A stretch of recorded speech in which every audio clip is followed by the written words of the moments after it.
Alors, vous me posez la question de l'utilité d'un livre de géométrie spatiale à l'ère des logiciels de dessin. Eh bien, j'ai la certitude, comme ancien enseignant de géométrie descriptive, autrement dit de géométrie spatiale, que la pratique des logiciels de dessin nécessite tout de même quelques prérequis. Ça me paraît profitable, voire indispensable. D'où ce vade-mecum. Et à travers lui, je postule que l'utilisation de l'ordinateur ne doit pas condamner les étudiants à l'amnésie et à l'inculture. D'autre part, je constate aussi qu'il y a un vide éditorial dans la mesure où l'on ne trouve pas aujourd'hui un livre de géométrie descriptive, un livre général de géométrie, qui prennent la place des anciens traités, qui sont par ailleurs de grande qualité, mais qui sont devenus obsolètes. Alors, j'aborde maintenant un aspect du contenu du livre, celui des représentations géométriques que l'on appelle les projections. Eh bien, on y trouve les trois projections universellement appliquées.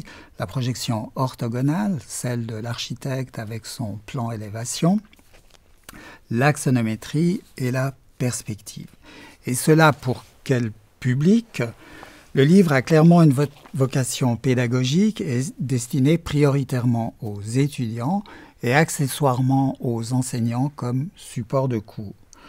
Concernant les étudiants, on peut citer les étudiants en architecture, en design 3D, en ingénierie et ceux aux beaux-arts.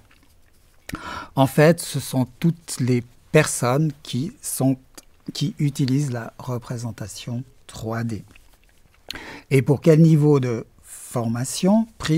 Prioritairement pour les écoles universitaires et les HES, ce qu'on appelle en Suisse les HES, les hautes écoles spécialisées, qui sont nos universités des métiers. Maintenant, je vois aussi la possibilité d'utiliser l'ouvrage au niveau secondaire supérieur. Je veux parler des lycées et des collèges. Ce livre pourrait être utilisé par les enseignants de mathématiques et de dessin.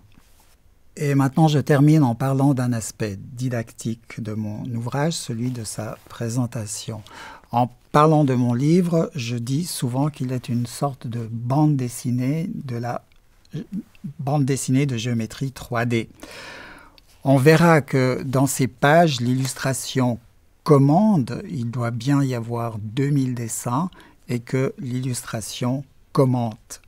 De plus, j'ai utilisé pour les épures des objets géométriques bien identifiables de manière à les rendre le plus compréhensibles possible.